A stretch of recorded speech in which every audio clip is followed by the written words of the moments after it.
What a privilege it is to be at the County Election Board, where we all get to go vote in less than a week, whether it be Thursday and Friday for early voting, or it be next Tuesday at your regular polling places.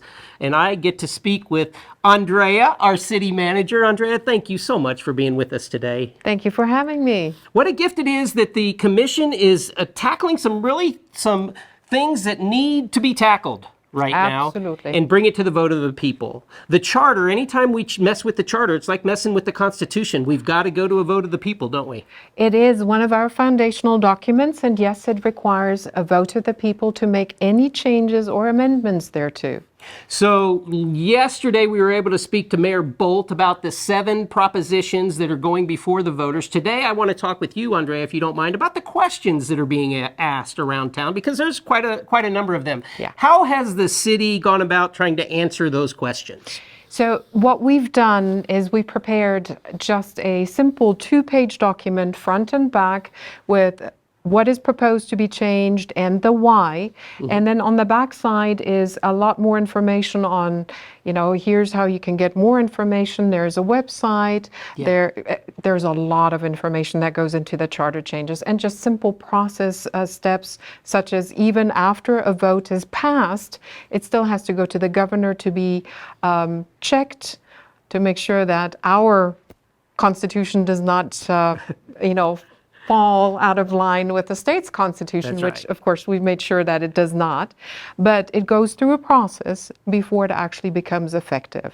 So the city staff also prepared a very long, expanded FAQ. We tried to think of every possible question. As a matter of fact, as we were getting questions after the fact that it was initially publicized in March, we've gone back and updated and added more, and it keeps getting longer and longer. We're now up to 8 pages. Yes. But I'm hoping that this is useful information, because it contains state law references, it contains the new proposed language, it contains the why are we doing this, what is the advantage if this were to pass, what are the implications thereof, what does that mean for the community. So each proposition has its own section within, and we try to make it as user-friendly as possible. But yeah, it's over 50 questions. And that is 2 different sections that Andrea is just talking about on the website. From the homepage, you can navigate to the top. Just a second. We don't need that yet. We're really excited, and do show that. Because what has happened is there's been so many questions, we want to make it easy for you to be able to answer the questions. And if you go here, that is going to take you directly to the facts, meaning the frequently asked questions, and there's over 8 pages now of those answers. And if you want to know how to navigate, just watch the video with Ed. We go through the navigation on how to get there, and you can click right on the FAQ as well, but that's going to take you directly to the fact sheet, Yes. which is great. Now, we want to highlight with you, Andrea, maybe a few of the more commonly asked questions. For example, the lake. There's a proposition that deals with the lake and the charter wording about our Twin Lakes, which is our water supply. Correct. Can you address the questions that you've been fielding about the lake and what the city's response is? There seems to be some confusion. As we spoke earlier, the charter is really a foundational document, so it describes the type of government, roles and responsibilities. It just so happens that within the charter we have a very small section that prescribes certain uses or forbids certain uses for the Shawnee Twin Lakes. That is really unusual to have in a charter, and because of the work that the City Commission has done prior to having the Shawnee Twin Lakes Advisory Board, but also afterwards, city codes have been updated to reflect the latest and greatest in boating regulations and uses and everything else. So all of this information now resides on the city code side, but we still have this very, very small remnant in the charter. And before we create a conflict, we would like to remove that language out of the charter, because it is really not constitutional material. And so what I understand, and the key word there is, there's 2 of them. One would be constitutional, which is the charter for us, which is basically our city constitution. And number 2 was there was language put in that prescribes what can and can't happen. Correct. And that is not common for a constitution or a charter. Usually, a constitution or a charter provides a framework to work within. Correct. And that is what you're dealing with right here. Correct. I know that I've seen, what's a good word? There has been some assertion that the city commission would be able to change the current city codes on the fly. And that, of course, as you can imagine, city government does not work on the fly. I know that. Yeah. There is a distinct process for amending any kind of city ordinances or city code. Okay, so can I stop you just for a second? Absolutely. Because I think what Andrea is addressing here is the fear that if you take that language out, then, our elected officials will be able to do whatever they want with the lakes. Because, I hear that too. I understand that. And we have to protect against that in some way. That's what you're addressing. Correct. So if there were to be any future changes, no changes are suggested at this time, with the exception of the removal of that remnant language in the charter. Mm-hmm. If there were to be any changes for the uses in the future, so Shawnee Twin Lakes, who knows what the future may hold. Right, but we're all excited. With the group that's coming together and the power that's coming in, we see a lot of potential around the lake. There were some awesome recommendations that came out of the Shawnee Twin Lakes Advisory Group. And of course, the Lakes Master Plan is still ongoing. Okay. We are not done with it yet. But if there were to be any future changes on the city codes, it would go to the city commission. It would have a public hearing. The public would be able to speak for or against, just like on any other ordinance change that is proposed. Okay. So the city commission cannot do this outside of the public eye and outside of the public watch. Okay, and so what I'm hearing from you as our leader, the city manager, is that this is really taking some vernacular and some vocabulary out of our charter that shouldn't have been there in the first place, because it was prescribing what can and can't happen at a certain location, even though the location is one of the most important locations in our community, which is our water. It is. And then what I'm also hearing is assurances from you that the commission doesn't just act on a whim. No. And we have a lot of precedent to that. There's a lot of times I just have to tell you, I wish it could happen a lot quicker. Yes.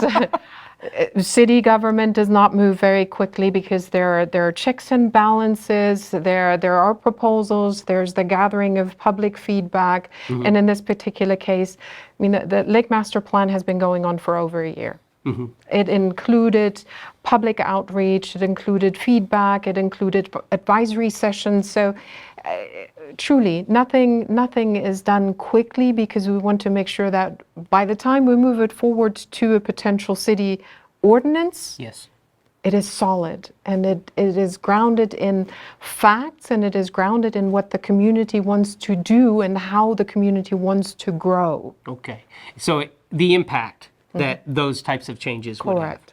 Okay, moving on to another subject. I want to say 4 out of the 7 of our propositions deal with languages, the lake included, but there's others that deal specifically with conflicts or inhibitions that are not contained in state statutes. Correct. That's kind of hard for us who don't look at state statutes and stuff to have any idea what you're talking about. What have you done to make that easier for us to understand perhaps what those changes will be? So what we've done, and there are truly 4 propositions that are affected in this way. Okay. Proposition number 2, which is the competitive bidding requirement. Mm-hmm. Proposition 4, which is I'm so glad you pulled that up. Updating requirements for city employees. Mm-hmm. Proposition 5, conflict of interest policies. And then, of course, Proposition 7, the Cemetery Perpetual Care Fund. So I'm going to repeat that real quick. Yes. You gain your thoughts.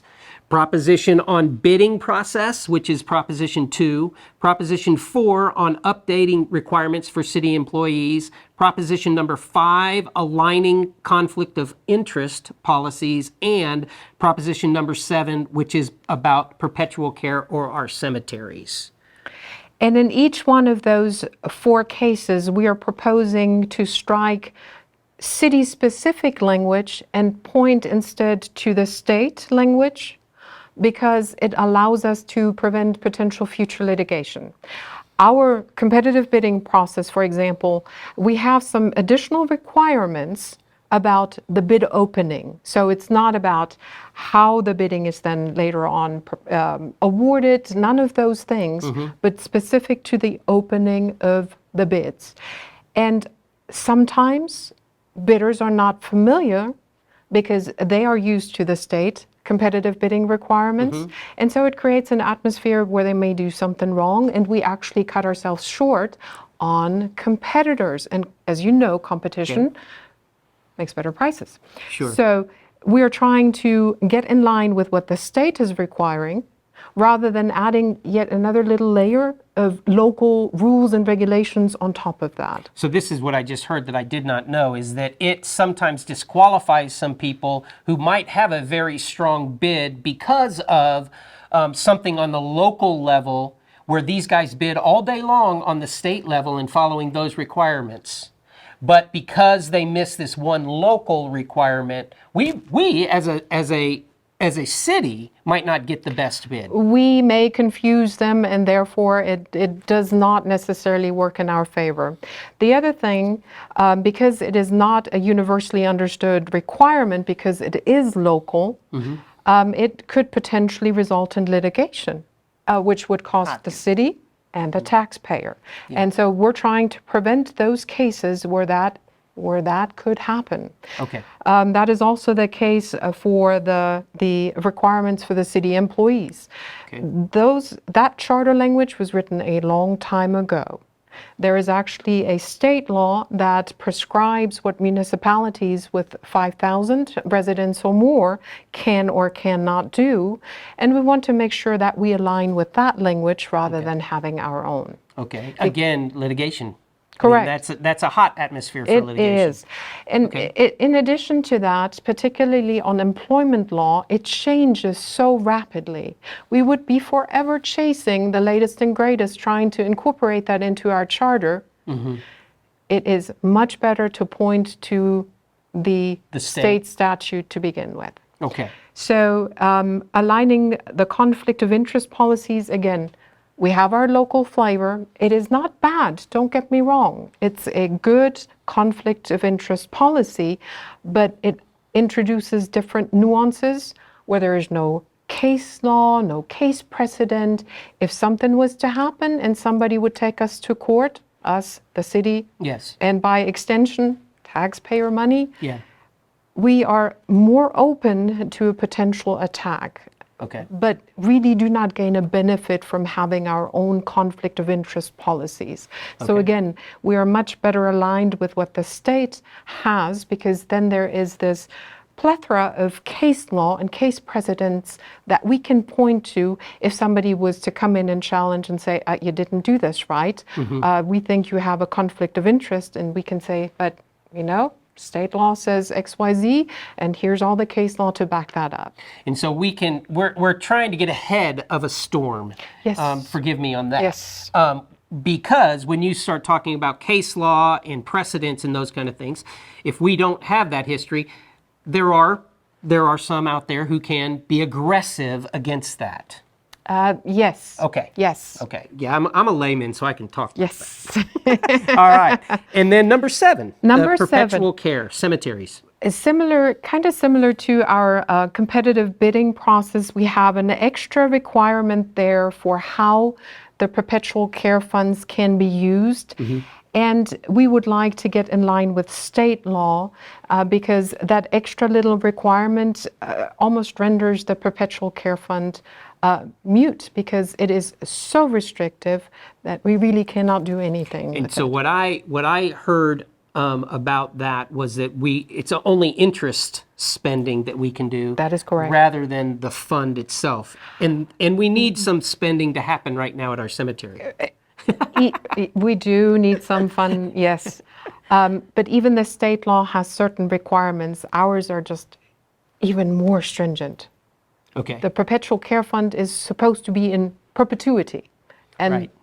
state And law. that stays intact. Correct. Okay. Yes. Okay. So is there one on there? We have, I'll just say them, and if you want to stop me.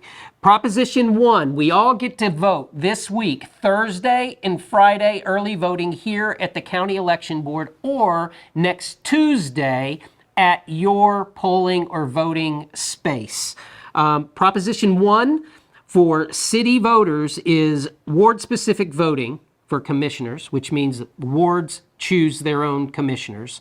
Number 2 is streamlining the bidding process, which we talked about. Proposition 3, clarifying start date for the newly elected candidates. Proposition 4, updating requirements for city employees. Proposition 5, aligning our conflict of interest policies. Proposition 6, updating the recreational use policy for Shawnee Twin Lakes. And Proposition 7, updating policy for our cemeteries, perpetual care. Yes. One more thing. Polling stations. If somebody went to the polling station at the YMCA, that Yes. has of course changed.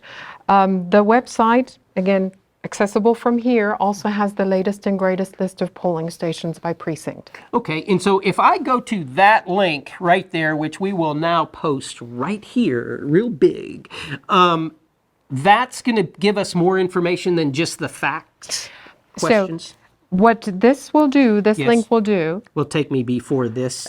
exactly, it is the Takes me- landing page from which you can access That. yes, all of those wonderful things, the starting guide, the video presentation that was given at the City Commission, the very, very long 50-plus question extended FAQ, the legal documents, as well as the polling station. So it's all contained in one spot. Your vote, your choice. Yes. And this is the page for you on the city website. You can get to it very easily by the short link. Yes, much easier, much easier. City Manager Andrea, thank you. As always. It's always great to talk to you. We don't get to talk enough. I know.